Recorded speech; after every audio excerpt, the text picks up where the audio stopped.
All ready to roll? Yeah? All right. All right, so we're doing week 2. It looks like I only scared away maybe, I don't know, maybe 5 to 7 people. So week 2, this is where we really get into particularly who is Muhammad and what kinds of things does it say in the Quran regarding some of the things that Muhammad does and teaches. So, summary of last week, just very briefly, is I do not believe that Islam could possibly be a peaceful religion because it is founded on the person of Muhammad and the Quran. That does not mean that every Muslim you encounter is not peaceful. I am talking not about Muslims, I am talking about Islam. The core teachings of Islam is rotten all the way down to its foundation. And the foundation is the Prophet Muhammad and the Quran. And that is why you will always have a problem with Islam, because it's rotten all the way down. So I'm going to show you. The rottenness, and we'll have some fun. All right. So week 2. Let me open in prayer, and then we're going to get into this. Lord, we come before you. We give you this time. We thank you for meeting us here, and we ask that you would be in and through our conversations. In your name, amen. All right. All right, so this is a Islamic phrase that you'll hear quite a bit. It's the perfect human. This is attributed to Muhammad. This is how they view Muhammad. And I told you last week that if you wanted a reference point to how do Muslims look at Muhammad, you could take the template of how Christians look at Jesus and say it's the same thing minus the divinity of Jesus. Muslims do not believe that Muhammad is God, but they do believe that he is a perfect human, worthy of all emulation. So everything else about Christianity and its relationship to Jesus would apply to Muslims in their relationship to Muhammad. They believe that he is the one that all Muslims should be living their life patterned after. So, couple things on this. Muslims view Muhammad as the perfect final prophet of Allah, the perfect human being in the Quran, which of course is written by Muhammad. Allah speaks of him as the excellent example for those seeking Allah's approval. So in the Quran itself, Muhammad is put forward as the example of how a Muslim should be living. Allah praises the sublime character of Muhammad and as the standard through which all Muslims should be striving. So, if Muhammad is, as the Quran states, which is right here, 33:21, if you desire to please Allah, to be the best Muslim you can be, it will be through emulation of the Arabian prophet. This is straight from the Quran. I'm not making it up, but here it is. You can go online, you can bring it up. If you have one, you can do the reference check. This is straight from the Quran. If you want to please Allah, the way to do it is by emulating the life of Muhammad. So, Muhammad has to be emulated in the strictest possible sense if you hope to have eternal life for the Muslims. This is why Muslims cannot criticize Muhammad. You're not even supposed to put a picture of him up. You can't criticize him. He is completely off limits. And the reason for that is because he is the perfect prophet, as declared in the Quran. So therefore, he's off limits. You cannot criticize him. Whatever Muhammad valued, did, taught, will be valued, copied, and proclaimed in true followers of Islam. Now again, I talked about this last week. You have cultural Muslims. You have moderate Muslims, just like you have moderate and cultural Christians. But those cultural Christians do not represent Christianity. Those that are actually following Jesus, they represent Christianity. So the people that are actually following Muhammad, they represent Islam. But I'm not denying that there's cultural and moderate Muslims out there. Certainly there are. And a lot of them. But there's a lot on the other side too that are actually trying to live the faith of Islam. So here's the problem. So let's look at the life of Muhammad in detail and see, is this a life worthy of emulating? Because I'm comfortable putting Jesus up there and having you all examine it and tell me, is this a life worth emulating? And I'm not doing anything that other people don't do with Christianity. I am putting Muhammad up and saying, is this the kind of life that people should be emulating? Because I'm more than willing to place Jesus up there and say, yes, this is the life that I want to emulate. So we'll do the same thing with Muhammad. Was Muhammad a man of peace? Was Muhammad a man of aggression? These are kinds of questions we're going to be answering. In essence, if Muhammad is a Christ-like figure worthy of full emulation as taught in the Quran, we need to examine his life and teachings. And I am only using Muslim sources. I already told you this. I am predominantly using the Quran and the Hadith.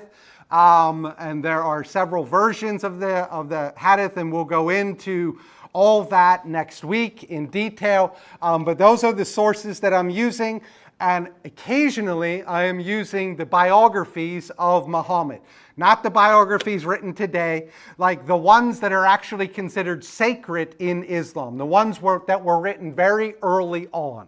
So these are all Muslim sources. So if I'm only using Muslim sources, Muhammad should come out looking pretty great, right? I'm only using their sources. He should come out looking pretty fantastic. So let's get into this.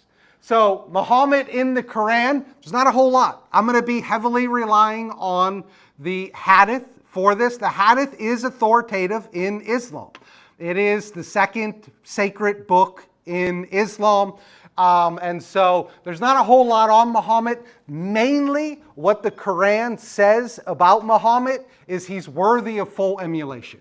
And you'll find that in all of these texts. You'll find Muhammad as the perfect man. You'll find Muhammad as sublime moral character. You'll find Muhammad stands alone alongside Allah, not to be disobeyed in all of these sections of the Quran. You'll find it quite a bit. But details of his life are not recorded in the Quran. They're recorded in the Hadith as well as the biography of Muhammad. So that's where we're going to be spending a lot of time. And you can just, look this stuff up. Yeah. I already, you brought that question up last week. I will answer it next week. There's 6 different authors for it. But was it contemporary to the Quran? It's written a little bit later. So the Quran's first. There's more than 6 different, and so there's a bunch of hadiths. And the hadiths are organized by strong, neutral, and weak. And so obviously the strong hadiths are the ones that they rely on the most, and those are the ones that have the most authority in Islam. But written by Muhammad. No, they're not written by Muhammad. It's afterwards. So I'll get into the hadith because it's kind of confusing, but there are a bunch of different ones, and some of them are weak. If they're weak, I'm not citing them. I am citing the 2 major hadiths, and that is it. And those are the ones that are accepted by all Muslims. Doesn't matter what brand you come from. All right, so this is going to bring you to the first topic, which is jihad. This is a quote from Muhammad in the hadith. This is, anytime you see this, this is one of the 2 major hadiths that they go by. But this is what he says, I have been made victorious through terror. How did Jesus get made victorious? Through suffering, through giving, through grace, through mercy. Muhammad says, I have been made victorious through terror, and you're going to see that he's not lying. So Muhammad basically lived by the sword later on in life. Unlike Jesus, Muhammad is a man of war. He is a warrior. His early part of his life, he was not a warrior. His later part of his life, he was a warrior. And the way that this works out is that when Muhammad, I told you 2 cities you need to know, Mecca and Medina. When Muhammad was in Mecca, he was weak. He tried to get a bunch of people to follow him. Not many people wanted to follow him. He was outnumbered. He didn't have a lot of strength, so he wasn't a warrior. When he goes to Medina and he acquires a bunch of followers, and now he is strong and he has strength, he becomes a warrior. In fact, in the last 9 years of Muhammad's life, just the last 9 years, he commanded or ordered over 75 military campaigns against infidels. Either he led it personally himself or he ordered other people to do it. 75 military campaigns. This is nothing like Jesus. There are no military campaigns that Jesus led. The best that you can say is he went into the temple with righteous anger because the religious leaders distorted the temple and he threw the money changers out. But he didn't even physically do anything to them. 75 military campaigns. Why so much war? Well, there's a lot of war that's taking place because they're stealing from the enemies and giving to their people. And this is common practice, is to go in, take over somebody. You know, the Vikings did this. The Muslims did this. They would go in, take over, and then take all their stuff. And then they would take their stuff and they would disperse it among their own people. The other way that they did this was through, or the other reason they did this was through forced conversion to Islam or execution. So they're going in, they're taking people over, and then they're forcing them to convert. I'm going to talk a lot more about that as we move throughout these slides. So if you have questions about that, I will answer that. It all revolves around submitting to Allah. That's what Islam means, submission. It means peace through submission. So you will have peace the moment that you submit to Allah. But if you don't submit to Allah, there's no peace. So Islam at its base is about submission. So going on from there, Muhammad did not care whether it was voluntary or forced. They forced a lot of conversions. Catholics and the Spanish specifically, what they did to the indigenous people of the Southwest? Okay. Can you be more specific? I mean, they took all the gold and treasures that the Incas had. And You can easily do that. And so, but here's where people miss the point. Are you following Jesus when you're doing that? So, no. No. If you do this, are you following Muhammad? That's the difference. And that's why I say a lot of the debate over Islam, they miss the point. The point is that Muhammad is worthy of all emulation. So his life is on the table. If you're going to say that somebody is worthy of all emulation and my whole religion is based on that, then everything he does is on the table. I'm putting Jesus on the table. I'm not putting the Christians that did that because I don't follow them. And I don't follow Moses, and I don't follow Abraham, and I don't follow David. I don't follow the disciples. I follow the person of Jesus Christ. Just like Muslims follow the person of Muhammad. So I want to start digging in and say, what did this person do? Now, if your reference was, this is just like when Jesus did that, that would be a fair point. But yeah, Christians do terrible things all the time. All the time do Christians do terrible things. But every time they do it, we can immediately say they're not following Jesus when they did that. You can say that.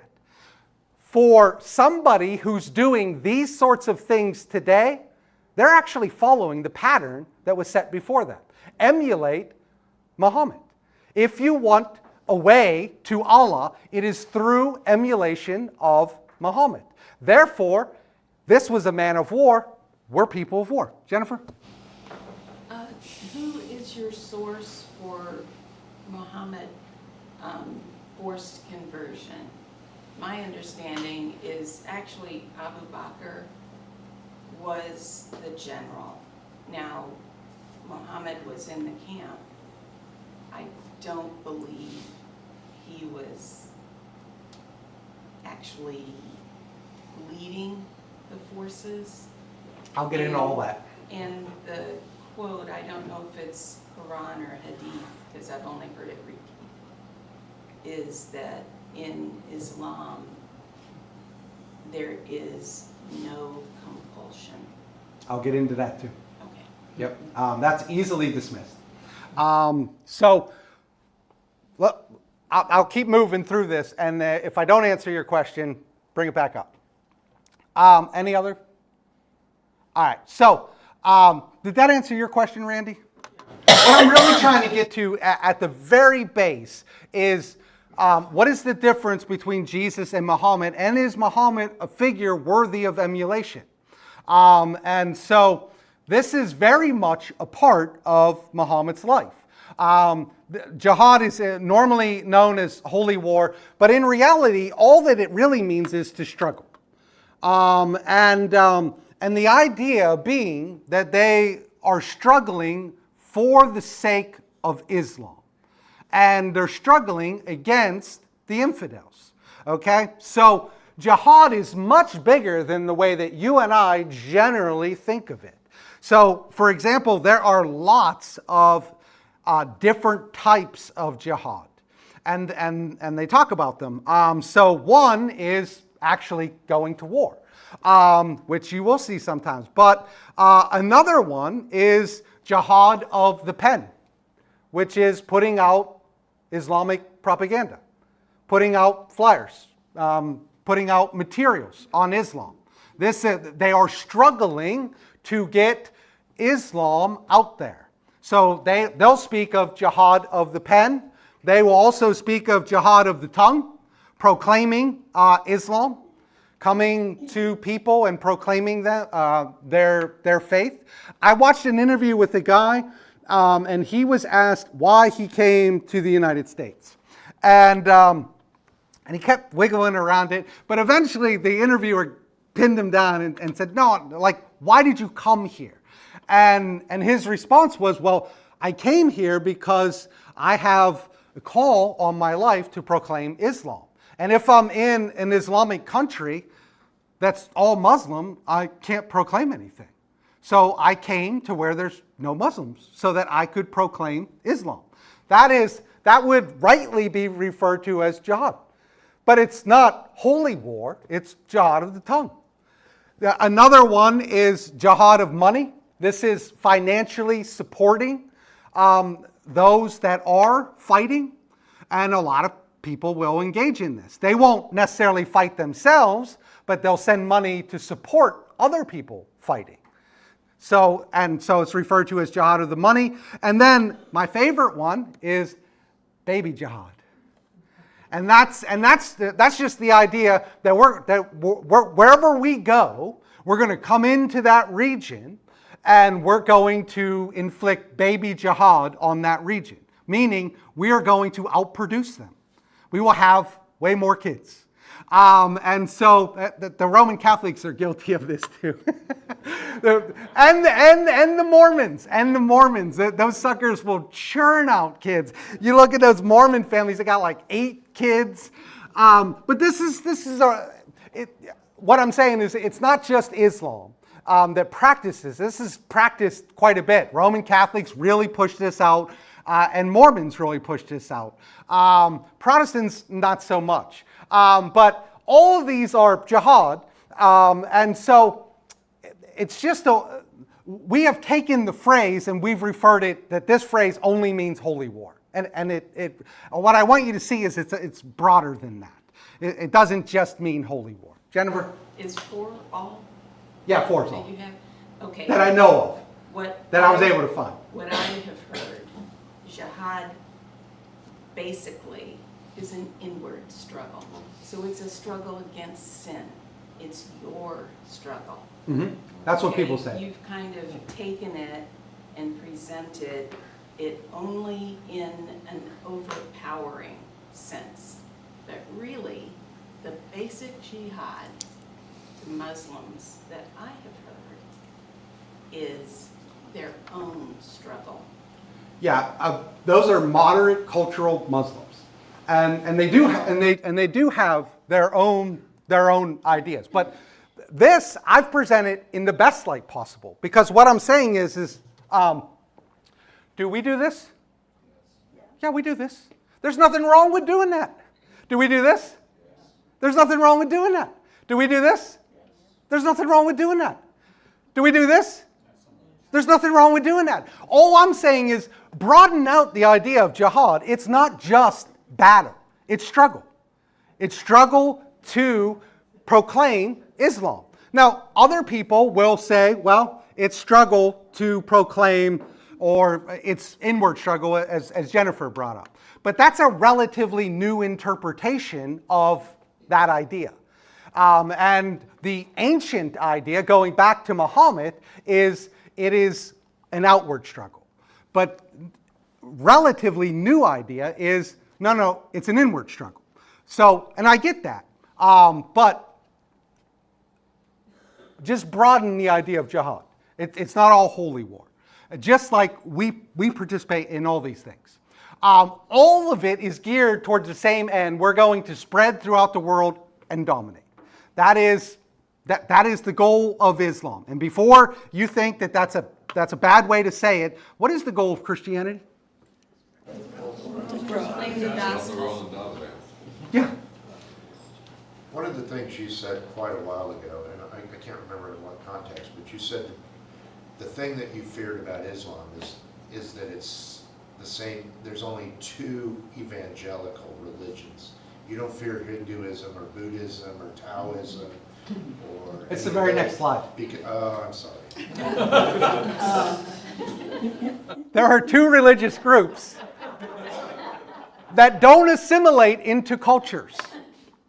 They do not, by necessity, they do not assimilate into cultures. They can't.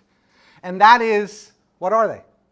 Christianity and Islam. It is Christianity and Islam. And the reason that they don't assimilate into culture is because they have a mandate from God to proclaim their faith. They come to change you, not to be changed by you. Every other religion, like Jim was saying, like Buddhists, Hindus, the Jewish people, they can assimilate into a culture because they don't have that mandate. Only Christians and Muslims have that mandate from their God that wherever you go, you do not assimilate, but you proclaim your faith and you do it until you dominate. Christians do it, Muslims do it. I'm sharing with you, like the stuff that I'm sharing with you is not to say that Muslims are bad in doing this. I'm saying we do the same thing. But we have to stop pretending that that's not what they're doing and that's not what we do. Because it's the same call. When they come to the United States, they are coming with purpose. They are not coming to just live their own isolated lives. Buddhists do that. Hindus do that. Jews do that. But Muslims and Christians have a bigger call. Just like if you were going to go to China, your goal is to spread Christianity. Now, if you're a cultural or a moderate Christian, you might just like Chinese culture and you just might want to go there. But if you take your faith seriously, when you're going for the purpose of spreading Christianity or spreading Islam. So yeah, there's two religions that do not assimilate, they cannot assimilate, and wherever they go, they dominate. And that has historically always been the case. Wherever Christianity goes, like right now, the continent of Africa is all Christian and all Muslim, and there's a battle over it. And that's what's going on in Africa, because both groups went there. In South America, it's predominantly Christian with a little voodoo mixed in there. But wherever Christianity and wherever Islam goes, it takes root, and that is the purpose of them. I already went over that. So, the difference is only Muslims are allowed to do it by force. That's the difference. And the reason they're allowed to do it by force is because that's what Muhammad did. And if Muhammad is worthy of all emulation, then they're just emulating Muhammad. So when Christians do it, and again, going back to Randy's example, lots of times Christians do terrible things in the name of Christianity. But when you pull that away and you say, are they actually living the Christian life by doing this? The answer is no. But you can't do that with Islam, because their founder and the one that you're supposed to emulate did that very thing. So if you go on from there, I just got a bunch of different verses that give you examples of what I've been talking about. Remember when the Lord inspired the angels, I am with you, so strengthen those who have believed. I will cast terror into the hearts of those who disbelieve. So strike upon their necks and strike from them every fingertip. It's right in the Quran. Fighting in Allah's cause, this is one of my favorites. Fighting in Allah's cause is ordained for you, whereas it is disliked by you. So what the author's saying is, you may dislike it, but it is ordained for you. Then he goes on, and it is possible that you hate a thing which is good for you or better for you, and it is possible that you like a thing which is bad for you. And Allah knows, and you do not know. So essentially, what the author of the Quran is saying is ordained for you to fight in the cause of Allah. And I know that you may not like it, but you may not like a thing that is good for you. And you may like things that are bad for you. And you don't know, but Allah does. Therefore, fight, because Allah said fight. Going on from there, kill them wherever you come upon them. Drive them out from every place from which they have driven you out, for persecution is far worse than killing. Do not fight them at the sacred mosque unless they attack you there. If they do so, then fight them. That is the reward of the disbelievers. These are not kind verses. These are tough things. If you go on, you get into forced conversion. Allah's apostles said, by him in whose hands my soul is surely, the Son of Mary will soon descend amongst you and will judge mankind justly. He will break the cross and kill the pigs, and there will be no jizya. So, a couple phrases in there that I think are important and worthy of unpacking.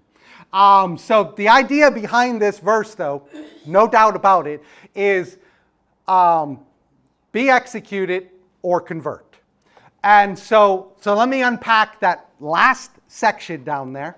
And the last section is, he will break the cross. It's a clear reference to Christians. He will kill the pigs. When you see pigs in the Quran, I don't know why Jews are associated with pigs, but they are. So clear reference to the Jews, and there will be no jizya. Does anybody know what that is? It's like a tax. It is a tax. Yep. So basically, when Muslims would come in, when Muhammad would come in, they gave three options. And the three options were, you can find peace by following Allah, you can join us, you can convert, or you can we'll execute you, or a certain group of them were allowed to pay a tax called a jizya tax. Now, I'm going to unpack all of this before, but when they say there will be no jizya, what they're saying is there is no other way. It is convert or die. So here's the. What is meant by the son of Mary in that? That's It's Jesus. It's a reference to Jesus. Jesus shows up in the Quran more than Muhammad does. I think there are 25 references to Jesus in the Quran because they do regard Jesus as a prophet and not a minor prophet like a really high prophet. But they don't believe that Jesus is God incarnate, and they don't believe that Jesus died on a cross, and they certainly don't believe that Jesus resurrected, and they don't believe in a Trinity. So, I mean, they believe in Jesus as a prophet, but all of the core doctrines of Christianity have been stripped out. So, like a lot of people say, like, well, you know, they believe in Jesus just like Christians, and they believe in Abraham just like Christians, and they believe in Mary just like Christians, therefore they're very similar. They're not, they could not be further from each other. That's like saying just because you have the similar ideas, you're the same, but you've stripped out all of the core components of the faith. You just removed every aspect that makes Christianity Christianity. So there's a lot of Jesus in there, but that's a really good question. So the jizya tax, though, is so they would come in and that you would either be forced to convert, or they would execute you, or you could pay a jizya tax. But there were only certain people who could pay a jizya tax. Does anybody know who the people were? People of the book. People of the book. Okay, so the pagans or the polytheists, they didn't get the option of the jizya tax. So the people of the book are slightly higher on the level in Islam. And the people of the book are Jews and Christians. And so Jews and Christians could pay the jizya tax. So it's a tax that is placed on you, and you would be labeled as a dhimmi living in Muslim land. So you would essentially be a third-class citizen. I know a lot of people refer to it as second-class citizen. You would be a third-class citizen because Muslim men are first-class citizen, Muslim women are second-class citizen, and then under that is the dhimmis, which would be those who are allowed to live in Muslim land, but they have to pay a tax. And so it is essentially a reminder that you are a third-class citizen. Now, they say that it's for protection against other Muslims. So you're a protected group of people. But it was a tax that was far more burdensome than most people realize. So like it took 80% of all that they had to pay this tax. Now, and then when they paid the tax, they humiliated them. So they would make them bring the tax by crawling on their knees, or they would make them bring the tax and when they got up there, they would pull their beard down, or they would slap them on the back of the neck. It was some form of humiliation ritual that was involved in this. Now, jizya tax doesn't exist anymore. And Islam did away with it, much in the same manner that Mormonism did away with multiple wives. It wasn't going to fly anymore. And so they had a reimagining of the faith. But this was a real practice for a very long time. Now, some people will argue that the jizya tax is not in the Quran. But if you were to turn to 9:29, it is clearly stated in the Quran, and that's not the only place. The jizya tax is clearly commanded in the Quran. So to say that we're not going to do the jizya tax anymore is to basically say the Quran is wrong. Because you're going back on something that was prescriptive for the people. And you're saying, well, no, we don't do that anymore. Which is why it was a big deal to remove the jizya tax.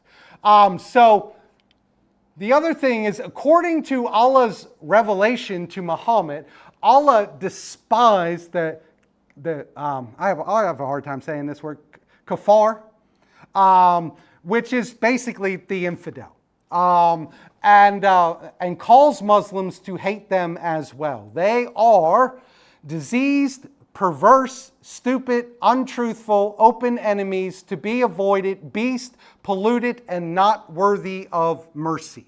And all of those verses, if you have a Quran, you can look them up, check them out.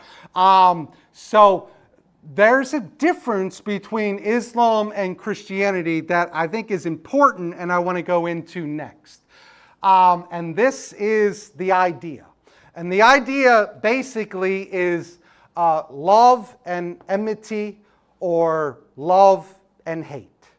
And this is a very real concept in Islam. But what Islam did was it embraced tribalism. And tribalism, as you're well aware of, is this is my group over here, and I am against that group over there. And that's as simple as you can make it. But the brilliance of Islam is that it actually incentivized tribalism. And so, like, for example, when Muslims go out and they steal things, they are the good guys, which is really hard to do as a Christian. Like if Keith were to go out and start stealing stuff, I would immediately start distancing myself from Keith and condemn what he's doing. But in Islam, they've incentivized tribalism to where what we normally think is the bad guys, the ones that are doing the stealing and the killing, are the good guys. And the way that they did that is they commended and embraced tribalism, us versus them. The pirate is the good guy who's doing the will of God. He's plundering from the infidels, and the plunder is God's reward to them. So when they go out and they plunder and they take all the goods, that is God's reward to them. Now, let's say that they're not successful and they die. Well, they also get God's reward for that. Because once they die, now in the afterlife, they get this grand reward. So it actually has the tendency to breed jihad in it.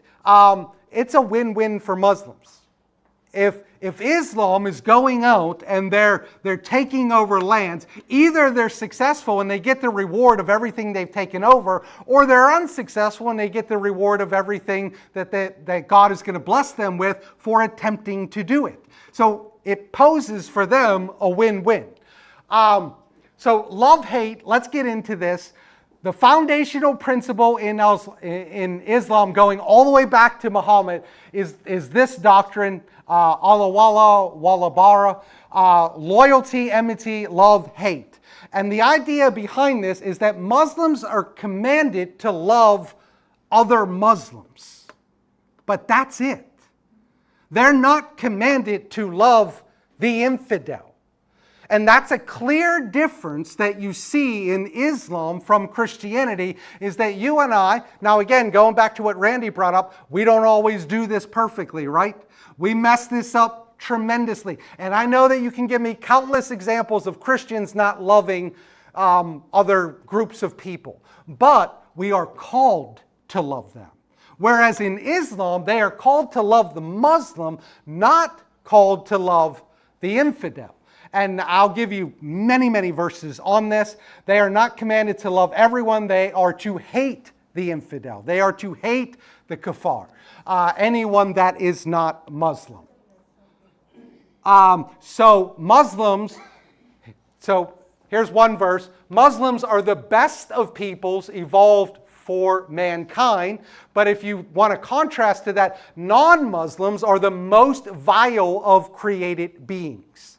This is straight from the Quran. So the idea is that we have to love other Muslims, but we don't have to love the infidel, which is, again, very different from Christianity. Now, again, people of the book are Jews and Christians, and we rank a little bit higher in the pecking order than the polytheist, but not a whole lot. So I should have put that somewhere else. So if only the people of the book had faith, it were best for them. Among them are some who have faith, but most are perverted transgressors. So, I mean, it's not like Islam has this favorable view of Jews and Christians. They don't. So we're slightly above the polytheist, which if you go back to last week, I shared with you, the core idea of Islam is absolute monotheism. That is the main driving force early on, is that there is one God and we worship that one God. So I got to keep going here. Hatred for the infidel. These are all sections of the Quran on that. So if you want, you can just write down 65, 48, 30, 555, 66, 10, or I have a whole nother slide on it. 9, you can write down all these. I don't have time to read all of them to you, but it's clearly stated in the Quran many times. So we'll look at apostasy just briefly. I forgot to do that one. What is the punishment for a Christian who leaves Christianity? Nothing. You're going to have to sort that out with God, right? I might give you a call and say, hey, where you been? Oh, I don't like you anymore. Okay, bye. That is it. There is no punishment for leaving Christianity, okay? You're going to have to deal with God on that. Okay, what is the prescribed punishment of a Muslim who leaves Islam? Well, there are multiple prescribed punishments. In the Hadith, it is very clear on this matter. He who changes his religion, kill him. And that is Hadith right there. There are, why such harsh punishments? It was because this is what the Prophet Muhammad did. So here's the punishments. Death penalty is in bright red. All the countries that you see in bright red, they believe that the death penalty is the punishment for leaving Islam. Prison or loss of custody of your child, or the annulment of the marriage, is in the more maroon, and in the yellow, it is not punishable by going to prison, but you will receive a fine and other things like that. This goes all the way back to Muhammad, who punished people for leaving the faith. And this would be problematic. And this is not something that people don't believe. They do believe it. They do believe that. I watched two guys debate this topic on a video. They're Muslims in the United States. And after many, many minutes of pressing them, they finally said, yes, we believe that if you leave Islam, you should be put to death. This is not like an obscure belief. I think you could look up, Bill Maher did a whole thing on it, where he went through a Pew poll where 80% of people in Egypt believe that the death penalty is the acceptable punishment for leaving the faith. Muhammad was a thief. Was Jesus a thief? Do you remember Jesus stealing things? I don't really remember that. But unlike Jesus, Muhammad was a thief. The Quran and other sacred Islamic texts do not shy away from Muhammad as a thief. In fact, there's an entire chapter in the Quran on the booty, which is a funny thing in our current cultural. Maybe you could have named it something else. But it is funny that there's an entire chapter in the Quran named the booty, and it is all talking about what do you do with the stuff that you take. And it might surprise you, maybe not. Allah has promised you much booty that you will take in the future, and has hastened for you this victory and withheld the hands of the people from you. But it gets even better because Muhammad is the author of the Quran. It's fascinating. About 20% of all the booty stolen went directly to Muhammad. And that is recorded in the Quran. So we know this because it was commanded by Allah, conveniently written by Muhammad, that 20% go to Muhammad. How would that work for you all? I had a vision last night that 20% of your income should go directly to me. And I'm going to write it in a book. And once I write it in the book, it's sealed. Because here it is, right there, Quran 8:41. And know that anything you obtain of war booty, then indeed for Allah is 1/5, and it for the messenger. So it's for the messenger at 1/5 and for his near relatives. So, like, this is absolutely insane. So Muhammad, clearly a thief. Let's get into Muhammad and women. That's fun, isn't it? Maybe this will be a light mode. Unlike Jesus, Muhammad was an enslaver and a rapist. And this is the person that we are going to say is worthy of all emulation. So when you see people going out doing these things, they are emulating what they've been told to emulate. So he allowed his followers to steal everything from those he conquered. He not merely interested in material possessions. His soldiers were free to rape females. Some were executed, some were sold, and some were kept for service either as at home or as sex slaves. So this is what they did with the people that they took. They enslaved them or sold them or executed them. So here is from the hadith. This is a really cool one. We went out with Allah's messenger on an expedition to some place, and we took captive some excellent Arab women. And we desired them, for we were suffering from the absence of our wives. We also desired ransom for them. So what they're saying is we desired to sleep with them, but we also wanted a ransom for them. So they came up with a solution. And the solution is, so we decided to have sexual intercourse with them, but by observing owls, which is withdrawing the male sexual organ before emission of semen to avoid conception. But we said we are doing an act whereas Allah's messenger is among us.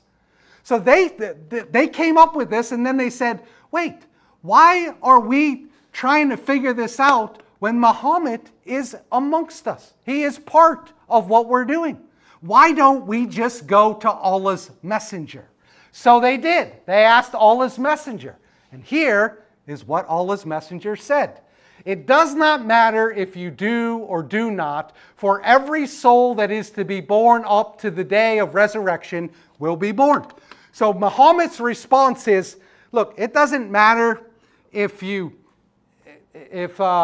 leave your sexual organ in before emission or not, because whoever is going to be born is going to be born. It's not a big deal. Muhammad basically said, no, I think that you should rape them to the fullest. Like, that's his response. And then it's fine, and that's basically my summary, it's fine to rape them because if they get pregnant, it was Allah's will. This is in the hadith right there, you can look it up. Rape in the Quran. In the Quran, Allah and Muhammad state over a dozen times that Muslims are allowed sexual intercourse with their wives, and they're allowed up to 4 wives, and those whom their right hand possess. And this is a phrase that refers to your slaves. You are allowed to have sexual intercourse with your 4 wives and any slaves that you own, that which your right hand possesses. This is in the Quran over and over and over again. How did they get these slaves? Either by conquering lands or giftings. You could give a slave to, I could give a slave to Rich, or you can gift them, or you buy them at the slave market. And so Muhammad himself owned 11 female slaves. So not only is he going in and conquering these people, but he's giving his people permission to rape them. Muhammad and women, again, in order in Islam, Muslim men are first, Muslim women are a clear second, and infidels are third. That applies to this life and the afterlife. There is no distinction between this life and the afterlife. Women are inferior, this is from Muhammad, by the way. Women are inferior in intelligence and religion, and the majority of people in hell are women. Right there.